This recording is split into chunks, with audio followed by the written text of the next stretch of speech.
The Outsider by H.P. Lovecraft.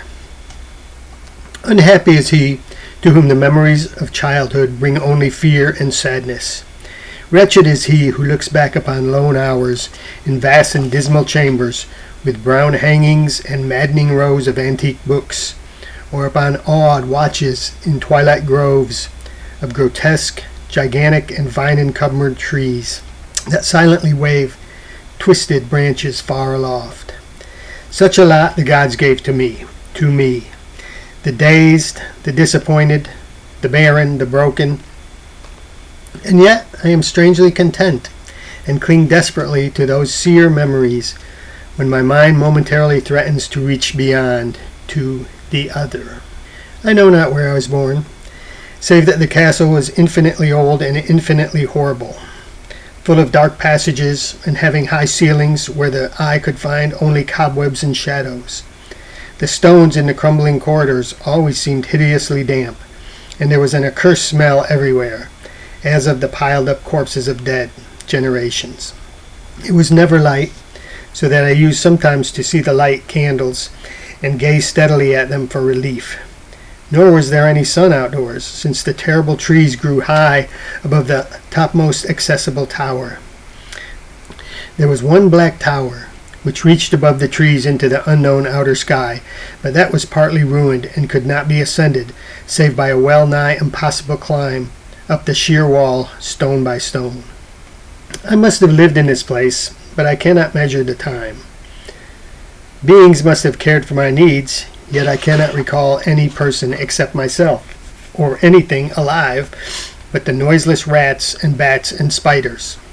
I think that whoever nursed me must have been shockingly aged, since my first conception of a living person was that of something mockingly like myself, yet distorted, shriveled, and decaying like the castle. To me there was nothing grotesque in the bones and skeletons that strewed some of the stone crypts deep down among the foundations. I fantastically associated these things with everyday events, and thought them more natural than the colored pictures of living beings which I found in many of the moldy books. From such books I learned all that I know. No teacher urged or guided me, and I do not recall hearing any human voice in all those years, not even my own, for although I had read of speech, I had never thought to try to speak aloud. My aspect was a matter equally unthought of, for there were no mirrors in the castle, and I merely regarded myself by instinct as akin to the youthful figures I saw drawn and painted in the books. I felt conscious of youth because I remembered so little. Outside, across the putrid moat and under the dark mute trees, I would often lie and dream for hours about what I read in the books, and would longingly picture myself amidst gay crowds in the sunny world beyond the endless forests. Once I tried to escape from the forest, but as I went further from the castle, the shade grew denser, and the air more filled with brooding fear, so that I ran frantically back, lest I lose my way in the labyrinth of nighted silence. So through endless twilights I dreamed and waited, though I knew not what I waited for. Then in the shadowy solitude my longing for light grew so frantic that I could rest no more, and I lifted entreating hands to the single black ruined tower that reached above the forest into the unknown outer sky. And at last I resolved to scale that tower, fall though I might, since it were better to glimpse the sky and perish than to live without beholding day. In the dank twilight I climbed the worn and aged stone stairs till I reached the level where they ceased, and thereafter clung perilously to small footholds leading upwards. Ghastly and terrible was that dead, stairless cylinder of rock, black, ruined, and deserted, and sinister with startling bats whose wings made no noise. But more ghastly and terrible still was the slowness of my progress. For climb as I might, the darkness overhead grew no thinner, and a new chill, as of haunted and venerable mold, assailed me. I shivered as I wondered why I did not reach the light, and would have looked down had I dared. I fancied that night had come suddenly upon me, and vainly groped with one free hand for a window embrasure, that I might peer out and above and try to judge the height I had attained. All at once, after an infinity of awesome sightless crawling up the concave and desperate precipice, I felt my head touch a solid thing, and I knew I must have gained a roof, or at least some kind of floor. In the darkness, I raised my free hand and tested the barrier, finding it stone and immovable. Then came a deadly circuit of the tower, clinging to whatever holds the slimy wall could give, till finally my testing hand found the barrier yielding, and I turned upward again, pushing the slab or door with my head as I used both hands in my fearful ascent. There was no light revealed above, and as my hands went higher, I knew that my climb was, for the nonce, ended. Since the slab was the trapdoor of an aperture leading to a level stone surface of greater circumference than the lower tower, no doubt the floor of some lofty and capacious observation chamber. I crawled through carefully and tried to prevent the heavy slab from falling back into space, but failed in the latter attempt. As I lay exhausted on the stone floor, I heard the eerie echoes of its fall, but hoped when necessary to pry it up again. Believing I was now at prodigious height, far above the accursed branches of the wood, I dragged myself up from the floor, and fumbled about for windows, that I might look for the first time upon the sky and the moon and stars of which I had read. But on every hand I was disappointed, since all that I found were vast shelves of marble, bearing odious oblong boxes of disturbing size. More and more I reflected, and wondered what hoary secrets might abide in this high apartment, so many eons cut off from the castle below. Then, unexpectedly, my hands came upon a doorway, where hung a portal of stone, rough and strangely chiseling. Trying it, I found it locked, but with a supreme burst of strength, I overcame all obstacles and dragged it open inward. As I did so, there came to me the purest ecstasy I have ever known, for shining tranquilly through an ornate grating of iron and down a short stone passageway of steps that ascended from the newly found doorway was the radiant full moon, which I had never before seen save in dreams and in vague visions I dared not call memories. Fancying now that I had attained the very pinnacle of the castle, I commenced to rush up the few steps beyond the door. But the sudden veiling of the moon by a cloud caused me to stumble, and I felt my way more slowly in the dark. It was still very dark when I reached the grating, which I tried carefully and found unlocked, but which I did not open for fear of falling from the amazing height to which I had climbed. Then the moon came out. Most demoniacal of all shocks is that of the abysmally unexpected and grotesquely unbelievable. Nothing I had before undergone could compare in the terror with what I now saw, with the bizarre marvels that sight implied. The sight itself was as simple as it was stupefying, for it was merely this. Instead of a dizzying prospect of treetops seen from a lofty eminence, there stretched around me on the level, through the grating, nothing less than the solid ground, decked and diversified by marble slabs and columns, and overshadowed by an ancient stone church, whose ruined spire gleamed spectrally in the moonlight. Half unconscious, I opened the grating and staggered out upon the white gravel path that stretched away in two directions. My mind, stunned and chaotic as it was, still held the frantic craving for light, and not even the fantastic wonder which had happened could stay my course. I neither knew nor cared whether my experience was insanity, dreaming, or magic, but was determined to gaze on brilliance and gaiety at any cost. I knew not who I was, or what my surroundings might be, though as I continued to stumble along, I became conscious of a kind of fearsome latent memory that made my progress not wholly fortuitous.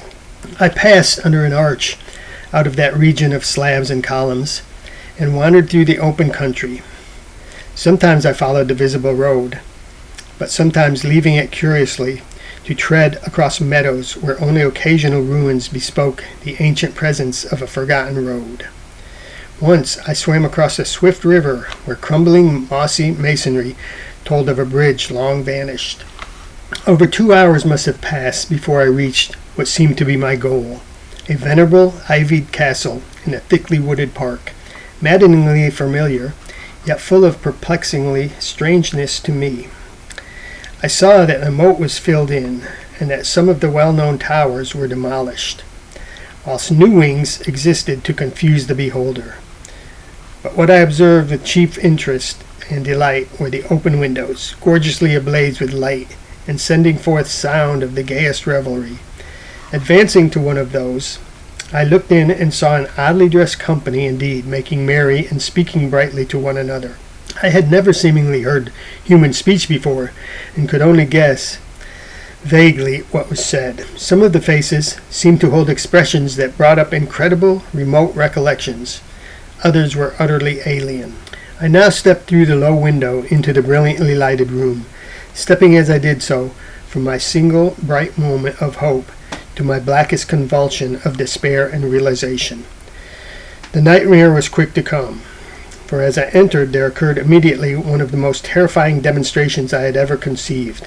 Scarcely had I crossed the sill when there descended upon the whole company a sudden and unheralded fear of hideous intensity, distorting every face and evoking the most horrible screams from nearly every throat. Flight was universal, and in clamor and panic several fell in a swoon and were dragged away by their maddeningly fleeting companions. Many covered their eyes with their hands and plunged blindly and awkwardly in their race to escape, overturning furniture and stumbling against the walls before they managed to reach one of the many doors. The cries were shocking. As I stood in the brilliant apartment, alone and dazed, listening to their vanishing echoes, I trembled at the thought of what might be lurking near me unseen. At a casual inspection, the room seemed deserted, but when I moved toward one of the alcoves, I thought I detected a presence there, a hint of motion, beyond the golden arched doorway, leading to another and somewhat similar room. As I approached the arch, I began to perceive the presence more clearly, and then, with the first and last sound I ever uttered, a ghastly ululation that revolted me almost as poignantly as its noxious cause, I beheld in full frightful vividness the inconceivable, indescribable, and unmentionable monstrosity which had, by its simple appearance, changed a merry company to a herd of delirious fugitives. I cannot even hint what it was like, for it was a compound of all that is unclean, uncanny, unwelcome, abnormal, and detestable. It was the ghoulish shade of decay, antiquity, and desolation, the putrid dripping eidolon of the unwholesome revelation, the awful bearing of that which the merciful earth should always hide. God knows it was not of this world, or no longer of this world, yet to my horror I saw in its eaten away and bone-revealing outlines a leering, abhorrent travesty on the human shape. In its moldy, disintegrating apparel and unspeakable quality that chilled me even more. I was almost paralyzed, but not too much, so to make a feeble effort toward flight, a backward stumble which failed to break the spell in which the nameless, voiceless monster held me. My eyes, bewitched by the glassy orbs which stared loathsomely into them, refused to close, though they were mercifully blurred and showed the terrible object but indistinct after the first shock. I tried to raise my hand to shut out the light, yet so stunned were my nerves that my arm could not fully obey my will. The attempt, however, was enough to disturb my balance, so that I had to stagger forward several steps to avoid falling. As I did so, I became suddenly and agonizingly aware of the nearness of the carrion thing, whose hideous hollow breathing I half fancied I could hear. Nearly mad, I found myself yet able to throw out a hand and ward off the fetid apparition which pressed so close, when in one cataclysmic second of cosmic nightmarishness and hellish accident, my fingers touched the rotting, outstretched paw of the monster beneath the golden arch. I did not shriek, but all the fiendish ghouls that ride the night wind shrieked for me, as in that same second there crashed down upon my mind a single and fleeting avalanche of soul-annihilating memory. I knew in that second all that had been. I remembered beyond the frightful castle and the trees, and recognized the altered edifice in which I now stood. I recognized, most terrible of all, the unholy abomination that stood leering before me as I withdrew my sullied fingers from its own. But in the cosmos there's balm as well as bitterness, and that balm is nepenthe. In the supreme horror of that second, I forgot what had horrified me, and the burst of black memory vanished in a chaos of echoing images. In a dream, I fled from that haunted and accursed pile, and ran swiftly and silently into the moonlight. When I returned to the churchyard place of marble and went down the steps, I found the stone trap door immovable. But I was not sorry, for I had hated the antique castle and the trees. Now I ride with the mocking and friendly ghouls on the night wind, and play by day amongst the catacombs of Nephrin-Ka, in the sealed and unknown valley of Hadoth by the Nile. I know that light is not for me, save that the moon over the rock tombs of Neb, nor any gaiety, save the unnamed feasts of Nitocris beneath the Great Pyramid. Yet in my new wildness and freedom, I almost welcome the bitterness of alienage. For although Nepenthe has calmed me, I know always that I am an outsider, a stranger in this century, and among those who are still men. This I have known ever since I stretched my fingers to the abomination within the great gilded frame, stretched out my fingers and touched the cold and unyielding surface of polished glass. The end.